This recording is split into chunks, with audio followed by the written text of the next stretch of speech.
All right, I'd like to take this opportunity to introduce you to the members of the ensemble so you know who it is you're listening to. I think that's important, yeah.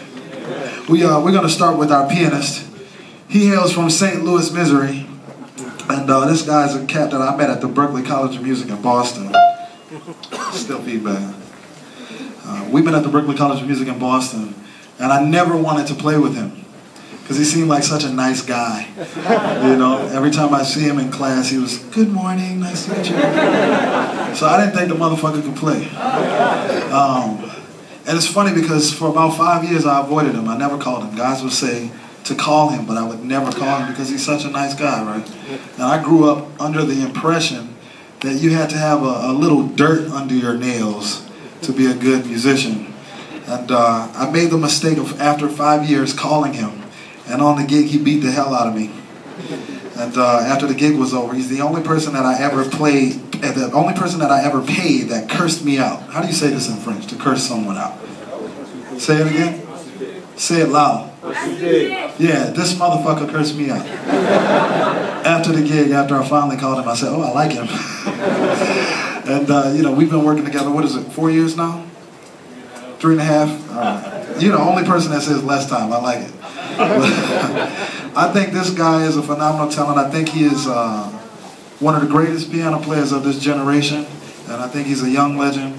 He has the uncanny ability to be able to take anything, to acculturate different musical vernacular, right? So you can take something from an Indian raga, or you can take something from indie rock, you can take something from polka music, or he can take a Russian theme song, and he can apply it to jazz, and it sounds perfect. And this is very hard to do. So I think this guy is one of this music's greatest resources in that he has the ability to do that, and I love him very much. So y'all please give it up for Mr. Lawrence.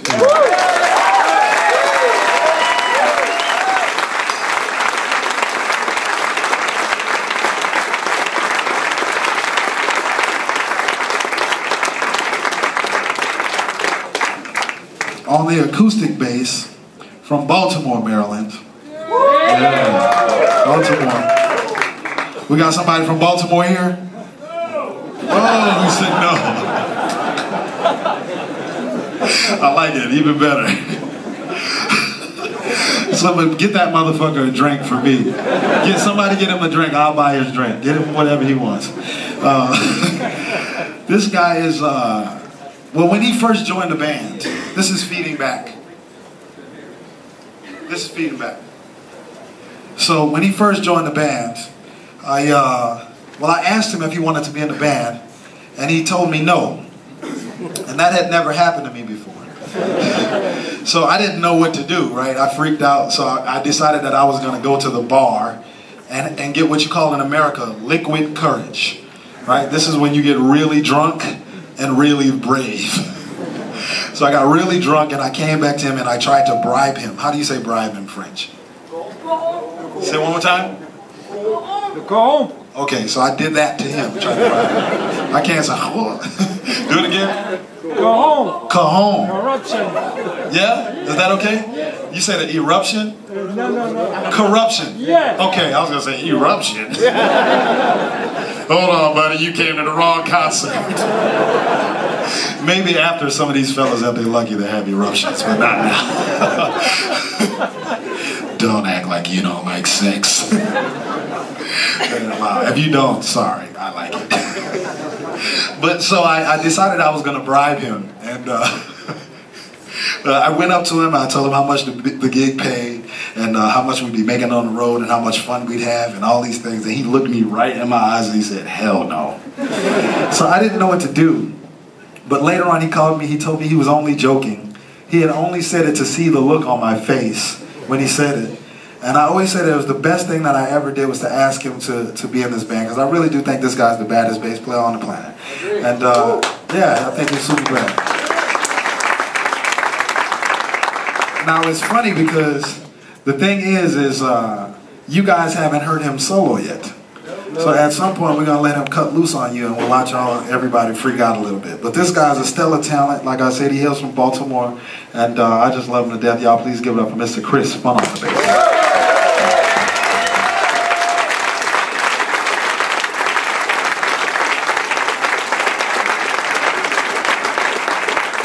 On the alto saxophone, from Maryland, by way of Boston, Massachusetts, is a young man that has been in the band for what, 2 years now? So 2 years he's been in the band, and every night whenever he plays his horn, I have to rethink everything I know. Because he plays such beautiful lines, the full range of the horn, the real body of the instrument. He can play the blues, he can double up, he has a real sound, he plays with conviction, real love. And I just think that this guy is the most stellar young alto player in the world. And I know he probably doesn't like when I say that, but I think he really is the best in the world. For his age. And it's funny because when he joined the band, I used to think I was handsome. And then he joined the band, and I'm married, so it's okay. But none of the girls want to talk to me anymore. They only talk to him now. And when he first did a gig at the Blue Note in New York, after the gig was over, this girl, she comes up to me to tell me how sexy he is. And she's whispering everything. He's so sexy. He's so fine. He's so cute. She talked about his eyelashes. She talked about his smile. She talked about his muscles. She talked about the complexion of his skin, his nail beds, the veins in his arms. She talked about his hair texture. This is a lot, right? But it was really weird to me because she whispered, oh, he's so damn fine. But she was like 85, 90. I mean, don't judge it. You can learn something from anybody. But it's funny because I didn't expect that from an older person. And it tells you what a nice guy he is, because after the gig, he walked her to the door and he walked her to her car. I said, oh, he's a sweetheart. Oh. You see that, fellas? When he takes a solo, look at your girlfriend. Watch your wife. You're going to see some, if you're with your wife, if it's a girlfriend, you may recognize the look. But if it's your wife, you'll be like, I haven't seen that look in 10 years. That's I remember that one. But you'll see, if he plays a solo on the ballad and stuff, your wife, see, look. Oh, she's all the way on the edge of the seat. Oh, Braxton Cook, you sexy motherfucker. Oh, yeah. It's okay, I'm gonna leave him alone, but I just love this guy. I think he is as bad as it gets. So y'all please give it up for Mr. Braxton Cook on that.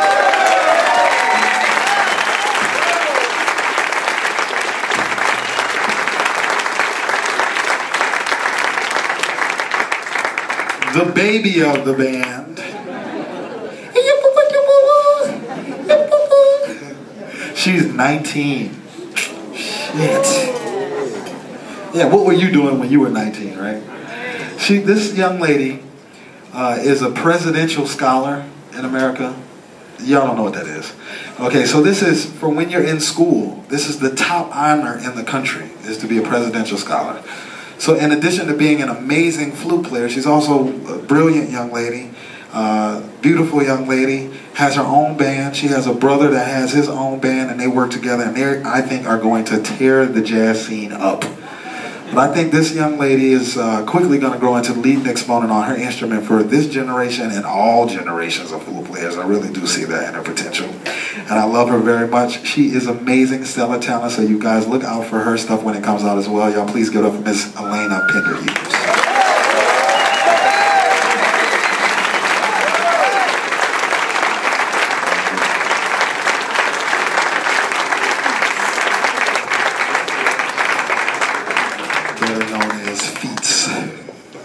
On the drums, from Virginia Beach, VA.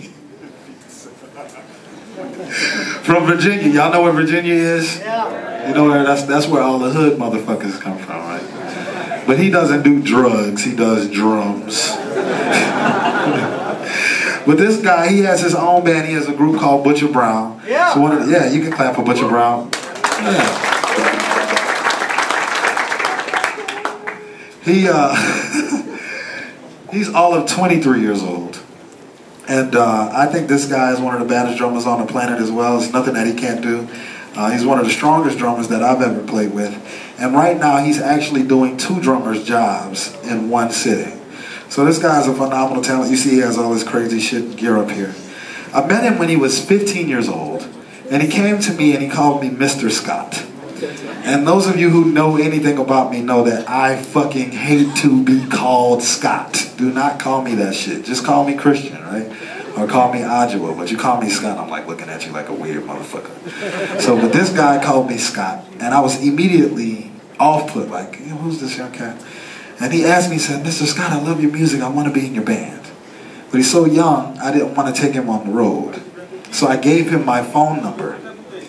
Big mistake. This motherfucker called me every day he called me every day for a year. But he didn't call as himself. He called as my grandmother. And he would do this, he would prank call me every day with really dumb shit. I'm gonna let him do the voice so you can hear. Hey Christian, how you doing today? This is Sister Handmaid Walker. I'm calling you because I gave you your first instrument, but you don't ever return my phone calls. Anyway, my number is 757-529-6938. Love you, baby. Bye.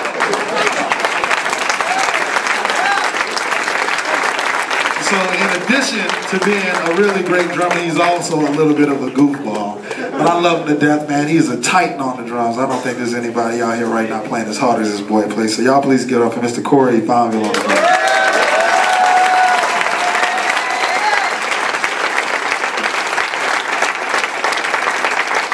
Right now, the last member of the band, she's going to come up. She's going to sing a song, an amazing song. I think this young lady has a captivating, a really unique and beautiful voice. And it's not just because she's the love of my life, but she is the most important person in my life. She is my wife. And she's worked with a plethora of great talent. She's worked with Kanye West, and Nas, and KRS-One, and Lauryn Hill. And now she's singing a little bit in my band. But I'm so pleased to have her with us, and I think her voice is amazing. I hope you guys enjoy this next tune that we're going to do. Her name is Isadora, and we're going to do Emily King's Georgia.